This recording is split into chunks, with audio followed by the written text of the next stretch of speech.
दोष हम के कर दिए तोर की नसीब के छीन लेल कहू तोरा हमर इतना करीब से।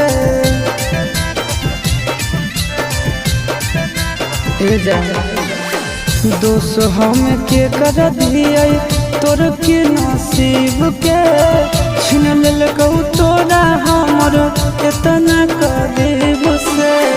सीधे कर जबा हमर जनता कमार के गे, सीधे कर जबा हमर जनता कमार के गे।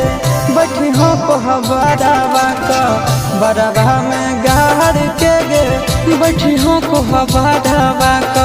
बड़ावा में गाड़ के गे।